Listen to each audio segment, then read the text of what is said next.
Severe flood damage traced to corruption, overbuilding. Flooding across central and southern China has killed more than 300 people and submerged countless neighborhoods in one of the worst floods the country has suffered since 1998. At Quartz, Zheping Huang reports that part of the problem is the lack of proper drainage systems in hard-hit cities like Wuhan, where overdevelopment and government corruption has slowed the construction of essential flood defenses. Wuhan's excessive urban development is partly to blame.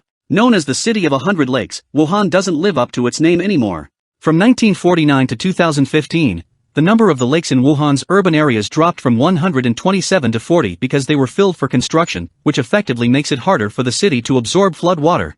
The construction of Wuhan's dikes, to keep floodwaters out, has been held back by corruption. In 2014, a local official surnamed Tang, who was responsible for a 1 billion yuan dike construction project between 2005 and 2013, was charged with taking bribes of 1.6 million yuan, local media reported at the time.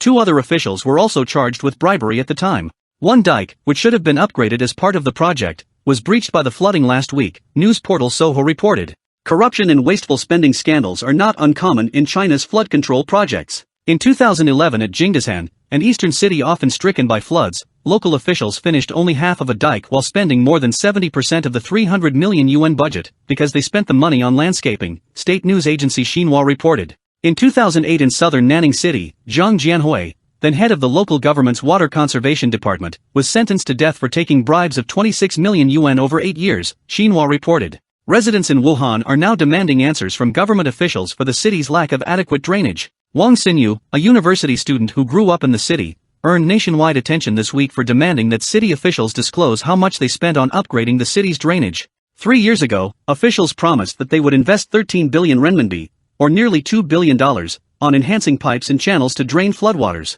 Ms. Wang suggested that they had fallen far short.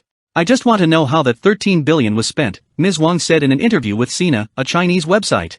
3 years have passed, but there has been no solution. Other residents of Wuhan have complained that reckless development filled in lakes that once absorbed and slowly expelled water. The government also allowed the expansion of housing in vulnerable areas, they say. Lakes around Wuhan have shrunk by nearly a third in the past 30 years, according to one estimate cited in the Beijing news. Lakes are natural sinks, Mr. Ko, the environmental activist, said. When there are heavy rains, the water that once would have been expelled into lakes pools up in residential areas.